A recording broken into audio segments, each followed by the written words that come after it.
इब्तिदा से है लेकिन जिसकी कोई इब्तिदा नहीं है, और उस रब के नाम से जो हर इंतहा की इंतहा तक है लेकिन जिसकी कोई इंतहा नहीं।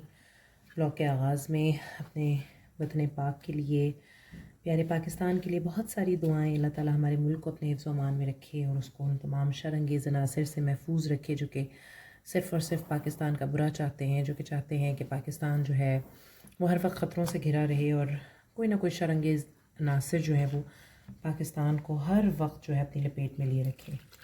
कैसे हैं जी आप तमाम लोग? कल आप लोगों के साथ लाइव सेशन करके बहुत मज़ा आया।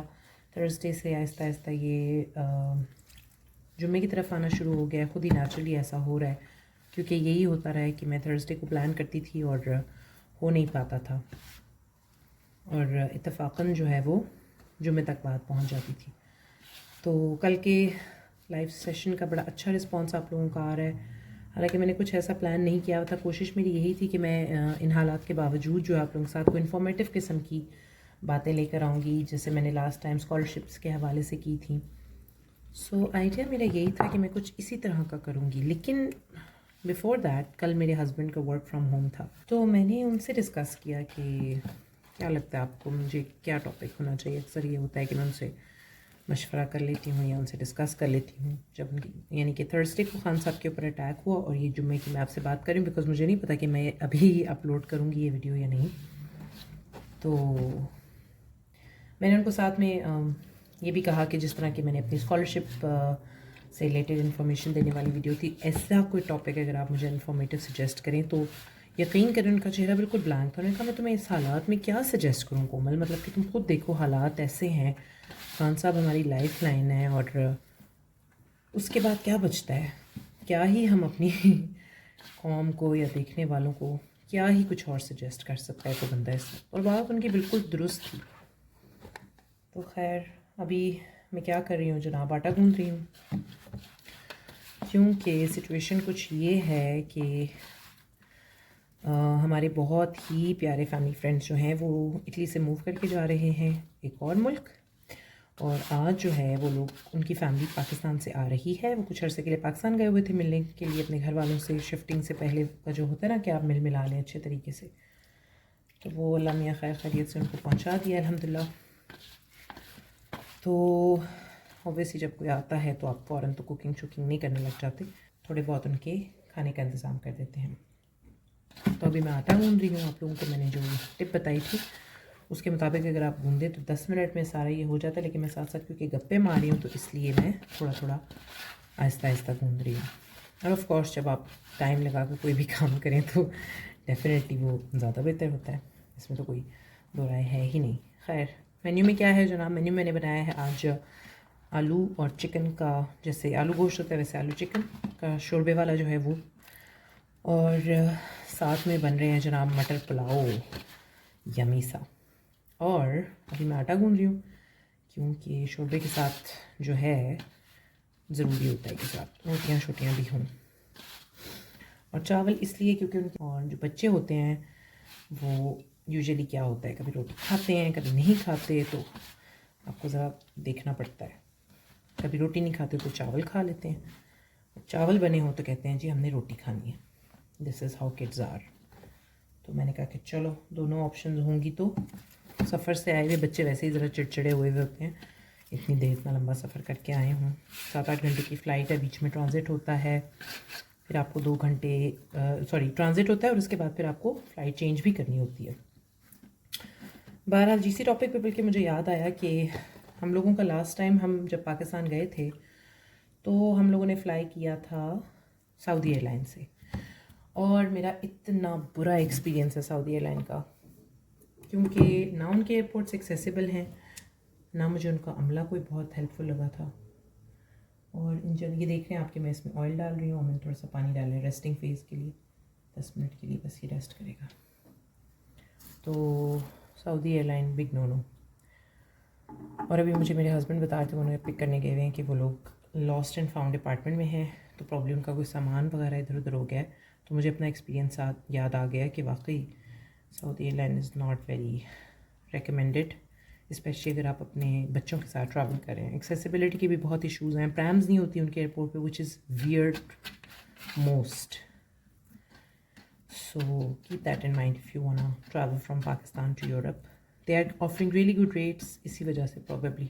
अच्छा जी, मेरे चावल भी ज़बरदस्त से तैयार हो गए हैं, यहाँ पे बन रहे हैं, और वहाँ पे मैंने आपको जो बताया था कि नज़र आ रही है आलू चिकन का शोरबा ये है।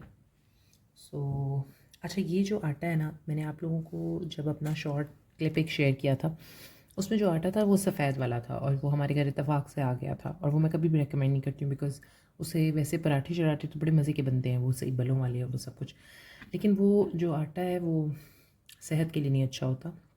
और मैंने नोट किया कि जब भी वो हम खाते हैं तो हमें एसिडिटी के इश्यूज़, डाइजेशन के इश्यूज़, वेरियस इश्यूज़ जो हैं वो होना शुरू हो जाते हैं। ये जो आटा है ये वो ब्राउन वाला है, जो कि लाल आटा जिसको कहते हैं, जो कि बग़ैर छना हुआ होता है ना, बूरे के साथ होता है जो। तो इसका ये थोड़ा सा है कि ये पानी बहुत लेता है गूंदते वक्त, ये पानी बहुत पीता है ये आटा, और जब आप पानी डालते जाते तो फिर ये ढीला सा हो जाता है, तो मतलब कि ये थोड़ा सा ट्रिकी होता है इसको गूंदना। बहरहाल हर चीज़ की अगर मेहनत की जाए तो हो ही जाती है। नेक्स्ट टाइप जनाब, मैं अब जो करने लगी हूँ, मैं बनाने लगी हूँ शिमला मिर्च और आलू, बिकॉज़ वाई नॉट। जैसे मैंने कहा, बच्चों को इसी बहाने थोड़ी बहुत सब्ज़ी खाने को मिल जाए, तो वो भी मेन्यू में मैं ऐड करने जा रही हूँ। तो बस मैं पॉप इन की थी इसी तरह आप लोगों से गप्पे शप्पे मारने के लिए। मेरा दिल कर रहा था कि मैं आपसे बातें करूं। कल का मुझे सेशन जो है वो करने के बाद में थोड़ी सी जज्बाती सी हुई थी, तो मैंने कहा कि चलें यहाँ पर आते हैं और आपसे थोड़ी सी गपशप कर लेते हैं और फ़ीडबैक देते रहिए जनाब। मैंने वैसे ही बच्चे सो रहे थे, तो मैंने कहा कि चलो इस मौके का फ़ायदा उठाते हुए आप लोगों के साथ थोड़ी बहुत गपशप कर ली जाए। बहुत सारी बातें होती हैं जो कि मेरे दिमाग में चल रही होती हैं, लेकिन फिर मैं ये सोचती हूँ कि ज़िंदगी को बस इसी हवाले से तो नहीं गुजारा जा सकता ना कि हर चीज़ आपने हर वक्त ही शेयर करनी है। कुछ चीज़ें इंसान के अपने थॉट प्रोसेस का भी हिस्सा होती हैं, तो वो भी होनी चाहिए। ये मैं आपको साथ साथ दिखा दूँ।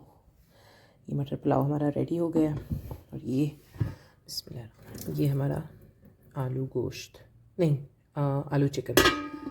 तो मतलब ज़रूरी नहीं है कि हर चीज़ जो है वो शेयर ही की जाए तो ही उसकी कोई अहमियत होगी। ज़ोहा जो है बीमार हुई है, उसको मैंने दवाई दी थी, उसका ये वो पड़ा हुआ है। हालांकि आज मैंने बड़ी मेहनत लगा कर किचन जो है उसको साफ़ सुथरा किया, बिकॉज़ मुझे बहुत अरसे से डीप क्लीनिंग का मौका नहीं मिल रहा था, तो मैंने आज से ही मांज मूंज कर काउंटर्स वगैरह को क्लीन किया। तो खैर, बात में क्या करी थी आपसे, मैं बात ये करी थी आप लोगों से कि बहुत सारी ऐसी बातें होती हैं जो मेरे थॉट प्रोसेस का हिस्सा होती हैं, मेरे दिमाग में चल रही होती हैं, लेकिन मैंने कहा चेंज ऑफ सीनरी कर लेते हैं। लेकिन ज़रूरी नहीं है जनाब कि हर चीज़ जो है हर वक्त ही शेयर की जाए। सोशल मीडिया इन्फ्लुएंसर होने का ये मतलब नहीं है कि जनाब आप हर वक्त ही अपनी हर बात जो है वो हर किसी से शेयर करें। ये सामने आपको नज़र आ रहा है, ये है वो माल्टे का दरख्त जिसका मैं आप लोगों से अक्सर जिक्र करती हूँ कि ये बड़ा खूबसूरत है, लेकिन पता नहीं इसके ओनर्स इसका माल्टा खाते ही नहीं है। हर साल जो ऐसे बस गिरते जाते हैं, और आई डोंट नो व्हाई ये खाते हैं, क्यों नहीं है इसको। तो क्योंकि ये सामने ही आपको ये एक जो नज़र आ रहा है ना, ये देखिए, ये भी एक माल्टे का दरख्त है। और तो आपकी कुछ चीज़ें अपनी थॉट प्रोसेस के लिए भी होती हैं, कुछ चीज़ें ऐसी भी होती हैं कि जो तो इसलिए सोच रहे होते हैं बिकॉज़ आपको अपनी थॉट प्रोसेस को भी बिल्ड करने की ज़रूरत है। और जैसे जैसे इंसान बड़ा होता है तो उस सोच के अंदर भी एक रेवोल्यूशन आना चाहिए, उसकी सोच के अंदर भी एक मैच्योरिटी आनी चाहिए। और मैंने आपको अपनी पर्सनल एक्सपीरियंस से एक बात बताऊँ, अगर आप ज़िंदगी में अपनी सोच को एक नया आउटलुक देना चाहते हैं, आप अपनी लाइफ में अपनी थॉट प्रोसेस को एक मस्बत डायरेक्शन में लेके जाना चाहते हैं, और मस्बत से ज़्यादा एक वाइज़, जिसको कहते हैं ना वाइज़ डायरेक्शन में लेके जाना चाहते हैं, तो उसके लिए बड़ा ज़रूरी है कि आप अपनी खोपड़ी को पहले खाली कर लें। वो तमाम चीज़ें जो आपके दिमाग में क्लटर भरा हुआ है उसको डी क्लटर करें अपने दिमाग को। जैसे आप अपनी कबर्ड्स को डी क्लटर करते हैं ना, इसी तरह आप अपने दिल को और अपने दिमाग को डी क्लटर करें उन तमाम बुरी सोचों से या उन तमाम फजूल डेटा से जो हमने भरा हुआ होता है। टिकटॉक वीडियोस देख देख कर, ड्रामे देख कर, फ़लानी चीज़ें पढ़ के, फजूल किताबें जो हमने बचपन में कभी पढ़ी होती हैं, या हम लोगों ने फजूल बातें जो एक दूसरे से की हुई होती हैं, वो तमाम जो है वो अपने दिमाग से डिलीट करने की कोशिश करें। उसके बाद आप नया नॉलेज एक्वायर करें। और बहुत फ़र्क होता है इन्फॉर्मेशन और नॉलेज एक्वायर करने में। लोगों से बातें करें, उनसे गुफ्तगू करें, लोगों के एक्सपीरियंसेस जो है वो उनसे पूछें, बातें करें, उनसे पूछें, और उसके बाद फिर किताबें पढ़ें, अच्छे लोगों को पढ़ें, अच्छे लेक्चर सुनें। इस्लामी जितने भी आजकल के स्कॉलर्स हैं उनका तरीक़ा तबलीग इतना खूबसूरत है कि आपको पढ़ते या सुनते हुए आपको ये महसूस नहीं होता कि ख़ाली सिर्फ़ और सिर्फ आपको कोई मज़हबी जुनूनियत की तरफ लेके जा रहा है। आपको बाकायदा मालूम होता है कि एन जो हमारा दीन कहता है ना, ये वही बात करें, मतलब ये आपको सही डायरेक्शन में लेके जा रहे हैं, और आपको तर्ज़ ज़िंदगी जो है, जो कि हमारा मज़हब है, वो बताने की कोशिश करें। सो खैर, बात लंबी हो रही है, सिर्फ पॉइंट ये था कि अगर आप अपने अंदर कुछ फिल करना चाहते हैं तो पहले दिमाग को डिक्लटर करें, जैसे फॉर्मेट करते हैं अपनी यूएसबी सिस्टम को, उसी तरह से अपने माइंड को फॉर्मेट करें and then add new things to it. और कोशिश करें कि वो जो नई चीज़ें हों या नए ज़ाविये से देखने का जो तरीका है उसको अपनी ज़िंदगी में अपनाएं। और फिर नए नए तरीक़ों से जब आप नई नई चीज़ें सीखते हैं तो फिर आपके अंदर पुख्तगी जो है वो बड़ी मुख्तलिफ़ किस्म की आती है। वो पुख्तगी क्या होती है? लोगों की बात के साथ डिसएग्री करने में भी एग्री करने में। ये नहीं होता कि आपका एक ज़िद सी होती है कि जो मैं कह रहा हूँ वो ठीक है। बातें पता नहीं इधर उधर हो गई हैं, बहुत ज़्यादा लंबा हो गया है। मेरी कोशिश तो ऐसे कुछ बहुत लंबा कुछ करने की नहीं थी।